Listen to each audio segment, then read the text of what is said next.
Bonjour Nabino Bandeko aussi bakwa kolanda ngai partout na etanoike ya bino bisika surtout mozali mokili mobimba na tombeli bino bolandi bolamu ya émission na biso carte sur table ya mbote to banda maso na biso na osenga bino bandeko na ngabo s'abonner massivement na chaîne oya biso Panthère Info TV pour na kokabola penza basango mai politique ima koleka à temps réel.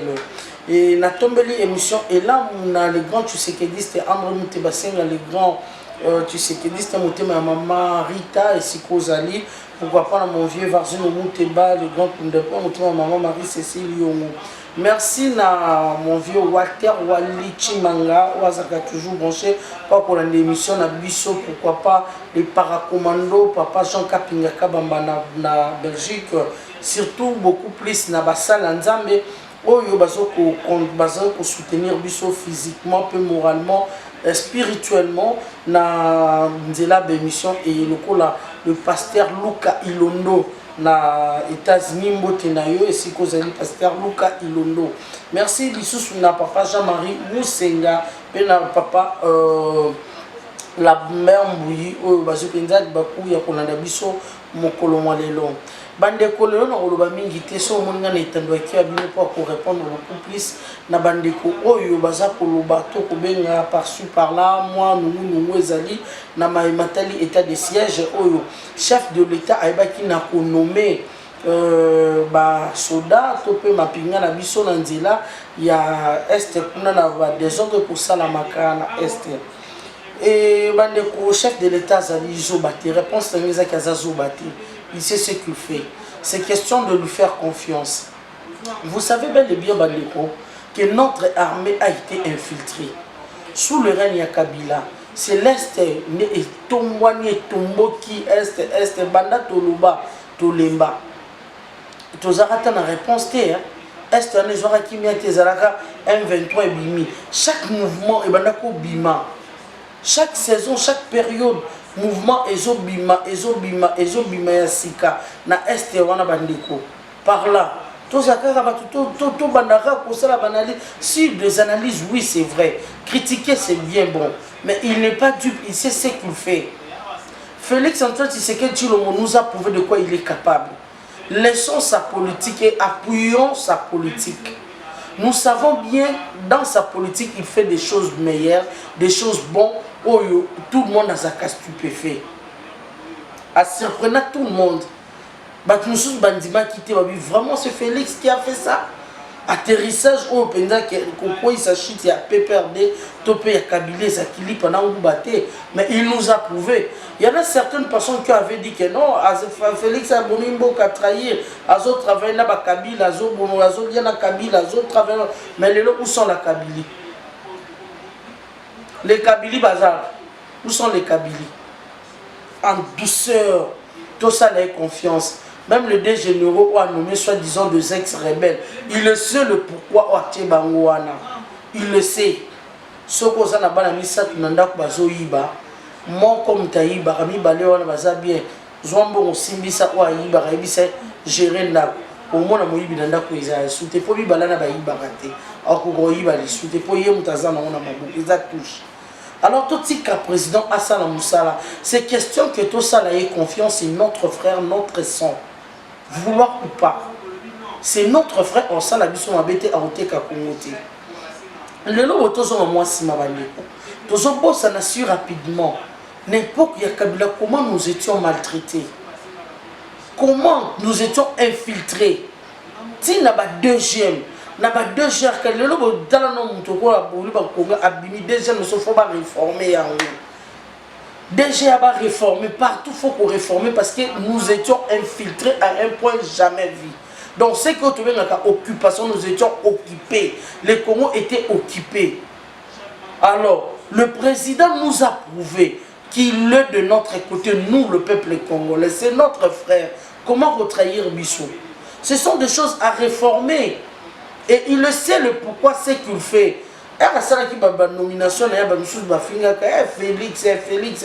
Mais elle a prouvé le contraire, tout le monde a quoi. Faisons confiance à notre frère. Tout le monde qui est président, mais notre frère maintenant. Faisons confiance à notre frère.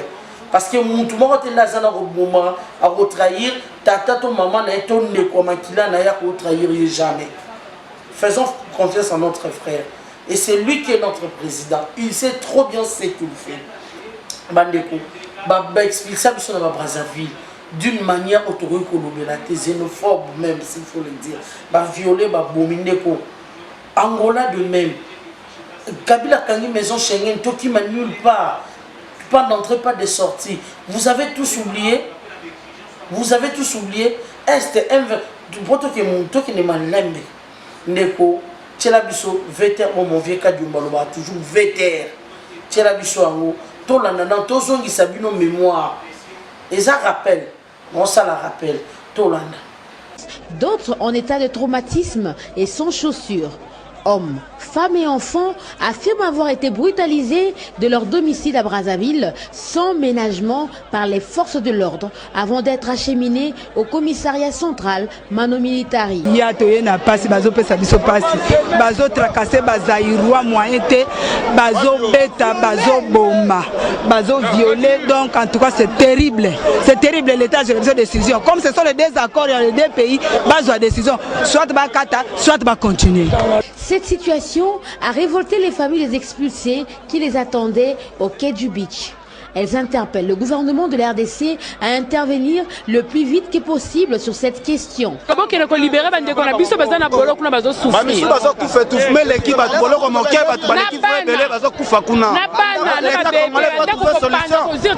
La fermeture annoncée de la maison Schengen, une nouvelle qui fait la une de plusieurs titres ce jeudi matin à Kinshasa. Si l'information n'émeut pas le plus grand nombre, elle inquiète en revanche ceux qui voyagent en Europe et surtout ceux qui en vivent. C'est le cas de Félix Kamba. Son agence de voyage risque d'en payer les frais. S'ils vont tenir à cette décision-là, bon, ça va nous handicaper, nous les agences, et même nos clients aussi, ça va les handicaper aussi. On va commencer à le faire encore des navettes comme avant, tout le monde on était exposé sous les soleils, à l'ambassade de la France, soit de la Belgique. Car la maison Schengen, c'est le lieu où tout est centralisé. Gérée par la Belgique, elle délivre aux Congolais des visas pour plusieurs pays de l'Union européenne et la Norvège. Mais ce mercredi, dans un communiqué de presse, le gouvernement congolais indique qu'il souhaite le démantèlement du dispositif consulaire dénommé Maison Schengen et la cessation immédiate des activités de la nouvelle agence belge de développement. Une mesure de rétorsion après l'annonce de la Belgique de mettre fin à son aide bilatérale au régime en place. Bruxelles n'a pas tardé à réagir. C'est regrettable, ce sont des mesures qui concernent avant tout la population congolaise. Ce que nous faisons, c'est apporter de l'aide humanitaire, c'est soutenir la société civile dans le débat démocratique au Congo. Et la deuxième réaction, c'est de se dire que nous allons maintenant travailler avec nos partenaires internationaux et en particulier européens pour voir les suites à donner à ces demandes. Les relations entre Bruxelles et Kinshasa ne sont pas au beau fixe. La Belgique critique régulièrement la répression des forces de l'ordre contre les manifestants qui réclament le départ de Joseph Kabila. Si Bandekonangaï de retour sur ce plateau, comment est-ce que nous avons été maltraités? Nous oublions tous rapidement, facilement. Yebisangaï, Tozalaki abandonné na propre sort na biso. Et le Lopé Bolumbo Baki a abandonné Est. Il s'est décidé jamais. Même nos propres frères au bazar na kati bazo continuer ko boma biso tozomi boma na biso likolo ya mbongo abi jamais. Moi je suis un Congolais, je ne suis pas un étranger. Il s'est décidé à Kimia na Est. Il avait promis, c'est ça ce qu'il fait un président. Il promet, il réalise. Total résultat, je sais bien que n'oublions pas que c'est l'union sacrée, l'union de patriotes. Si ces ex-rebelles, ex-rebelles, rebelles l'époque combattre nani, parce que celui qui est au pouvoir n'était pas de notre. Il était un Tanzanien, si c'est un Rwandais. Il n'était pas de notre, s'il faut le dire, parce que c'est pas moi qui le dis. Ce n'est pas moi. Et même on dit ça, il y a des vidéos qui prouvent qu'ils étaient ils sont de l'autre côté, pas de notre. Alors pourquoi Toliko Tchad ne sont mal à l'aise? Pourquoi mes frères et sœurs? Finalement, Tozo Kende Wapi. Tozo Kende Wapi. Tozonga, Bomoto Ezonga. Tozonga. S'il vous plaît, faisons confiance à notre frère, faisons confiance à notre président. Allons-y de l'avant. Cessez de critiquer ses propos, cessez de critiquer Neti Bandeko, Balmoni Yalamuka, votre critiquer, Azo pour la syllabis, Azo peut sa wifi. Mais finalement, bon, il y a des syllabis, aux étudiants, tout le monde étudiant. Syllabis na université, papa. On s'en interroger, sur son syllabis à côté. Droit d'auteur à côté. Si la vie c'est comme l'autre monde dont tu habites, même tu as féliciter, il faut critiquer toujours. Il faut toujours critiquer. C'est notre frère, quand même, Tolingaye. Mais tu préfères ce qui m'étonne. Toujours préféré qu'on l'ait étranger que Bissomoko. Toujours préféré l'étranger que Bissomoko, toujours l'Ingabango. Allez-y, comprendre. Ce n'est pas de l'envoûtement par hasard. Pasteur Luka, il en a. Mais quand on a ceux qui ont envoûtement, parce que vous êtes un homme de Dieu. On ne sait pas où Tozo Kendi. Mes frères et sœurs, qui se rappelle, on appelle dans le gouvernement pour la destitution. Il y a Zoé Kabila. Zoé Kabila, maintenant, qui va proposer à député Moussoussou, c'est en tête, vous avez la vidéo dans en 2023. Bozo va faire processus, on n'a pas destitué Zoé. Zoé était danger permanent pour le Congo. Zoé Azaki, donc élément à craindre à Congo, étant gouverneur de l'autre côté, Zoé Kabila. Zoé ne méritait pas d'être un gouverneur. D'abord, il faut d'abord commencer par savoir qui est Zoé Kabila. Le côté là, c'est vétère, Zoé Kabila, Zanantolanda. Vous êtes fiers d'appartenir à la fois dans cette famille de Laurent Désiré Kabila et de Joseph Kabila, votre frère. C'est ça la famille de Kabila depuis 97, Kabila depuis 97, et où ça a commencé et la libération de notre pays et jusqu'aujourd'hui, en 2018, pour organiser les élections et voir les passations pacifiques de pouvoir. Alors ça a long chemin et c'est une fierté pour nous tous les Congolais. Et voilà, de retour sur ce plateau, ce n'est pas moi qui l'ai dit, c'est Zoé Kabila lui-même qui a dit qu'il a connu la famille Kabila en 97. Bah, tu es fier d'être de la famille Kabila et tu es le frère d'être fier d'être Kabila. Ah oui, j'ai connu la famille Kabila en 97. Donc il n'est pas fier. C'est la fierté bah, congolais non ailleurs. C'est simple. Et maintenant, là, destitution ensemble. Merci le monde est ensemble provincial. Parce que vous avez compris quel langage vous avez qui vous Zoé Kabila. Vous avez dit que vous avez jamais koye ba français na biso ni linga. D'ailleurs français ya bato. Linga na biso ba yebi en ôté. Pendant 18 ans basa batika ko fourni jamais fort ba linga. Ba linga biso te ba linga monoko na biso te ba boya ne solution car la richesse ne ba envia. O ba yaka comme objectif na ba. Et Zoé Kabila kotika na c'est danger permanent. Danger. N'a pas infiltré, armée rwandaise qui est infiltrée. Dans un Sabino n'a ramené, Bilo n'a raison. À l'époque, Mouzé Laurent Désiré Kabila est qui n'a pouvoir. A Bengana qui Rwanda est qui n'a barou. Rwanda va qui soutient l'institution, surtout à l'État, ni na armée. Mais d'où vient ce Rwandais au Baza Sikoti le long Moutou Yamboka? Nana Kota Baron. N'est-ce pas Joseph Kabila, le frère de Zoé Kabila? C'est pas lui? Yem Tazomisa Rwandais. Ok, na DGDA, pas Bokilo Rwandais. Ok, on est par-ci par-là, Bokilo Rwandais. Ozon armée n'a pas infiltré na Rwandais. Et Félix Aye na Moussa na Monga Koutili boulou. Oazo zipa tout le monde azo boulou. Les toitos on n'a pas bouton kunda boulou. Biso te bandi ko tout le monde. Yazo kunda biso tozo tout le monde. Azo kunda toto. Allez-y comprendre maintenant dans kati ya lopang na biso moko. Toza ndenge ni mbandeko. Tososola, totika motema mabe. Tozo na nzela. S'il vous plaît, Neko, Yeba que Zoé Kabila n'a azaki danger permanent. Dans quel sens? On va recruter des soldats. Dernièrement, vidéo est circulée dans les réseaux sociaux. Tout basé, Tanganyika Zobé, la aire de Zoa comme gouverneur. Bota la bazo, bazo ou Tanzanie bazoya. Batouana bauta Tanzanie banani. Bautara Rwanda banani. Ou ayaka babar qui wana na lac Tanganyika, beba koti bazaka banani. Mais le loboye. toloba bosolo ba recruter ba soda pour la nini et puis base militaire et ça na Kalemi ba soda ba recruter ka banani ba seulement semblant que 700 personnes pour la base militaire. Est-ce que armée la mission senga quota est senga 700 personnes 700 militaires jamais mais ba ça la recrutement ya 700 militaires on ba zui na ba luba ndamu bato bandu ndamu nini bazui 700 ba kinanga na base militaire ya Kalemi ba former bango.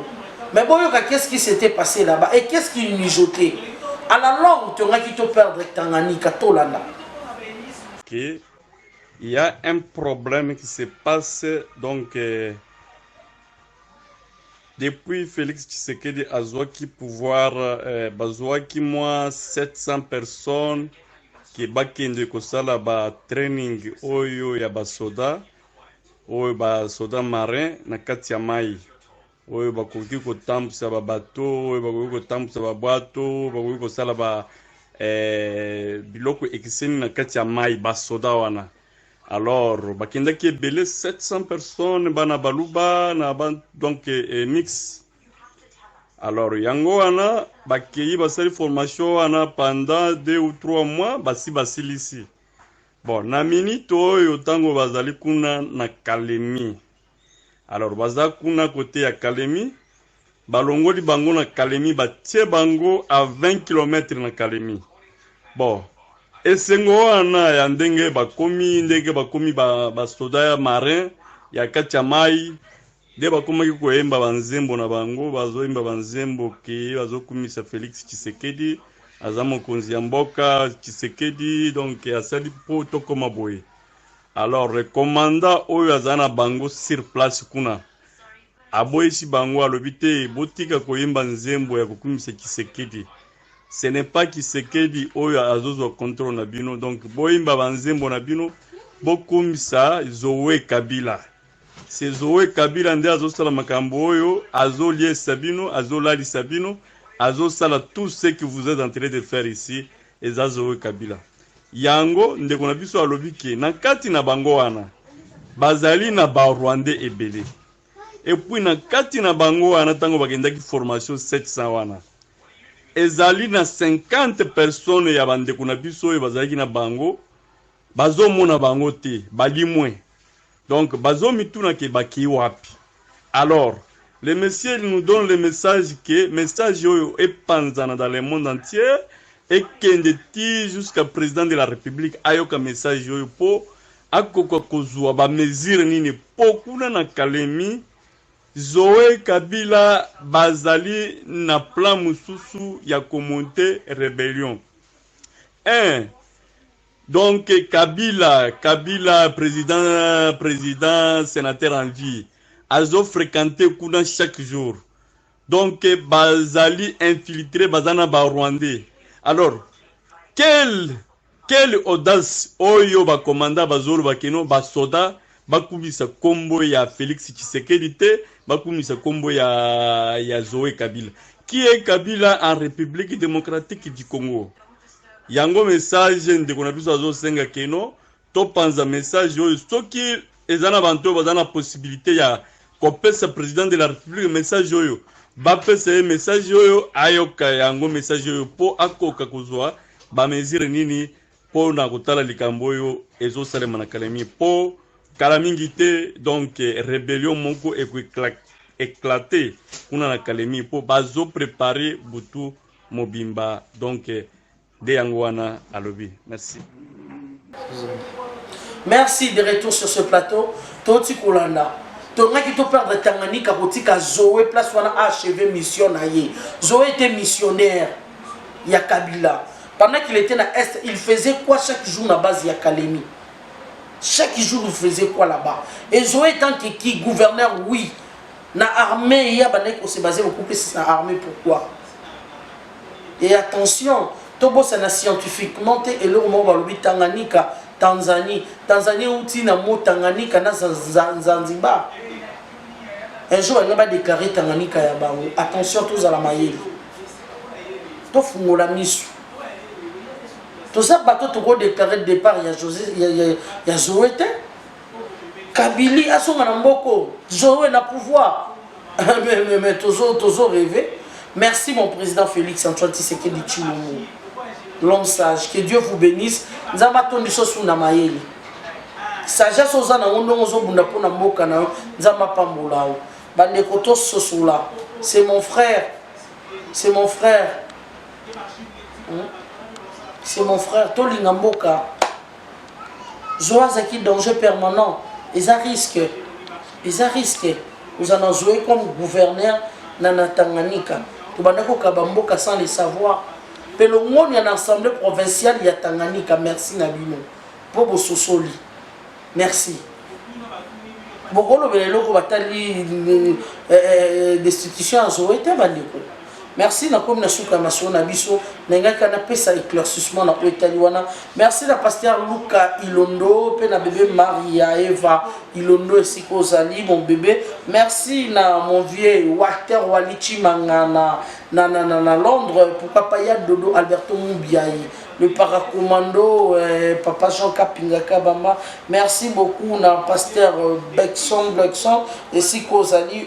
Merci beaucoup na bande konyo surtout oyo balingaka émission et pour continuer au pesa émission maïle pour la bishop Némi Kabeya boza ebele ozo ko inspirer biso boso nzambe apambola congolais nyo surtout zimba ko kolanda maman Jeannette Bakissa mon vieux roi Soleil Marie-Paul Mouta pourquoi pas mon président Augustin Mukamba mon président je sali et papa Jean-Marie Moussenga na maman Astrid Lubasa maman Dede Moutompengo na Belgique bozali ebele o ko zabenel ko na biso Augustin Moukuta 1+4 Fatu Puissance merci na mon vieux Chivito Mouchachino Roger le combattant partout bozé belé ya ko na biso totombel bino bolandi bola mon papa Jean de Dieu mieux et na Canada. Merci bande konanga to ligi bino mingi to kutani mbalasime ko avec mon vieux Sugar Freeman Caprice na Canada et si kozali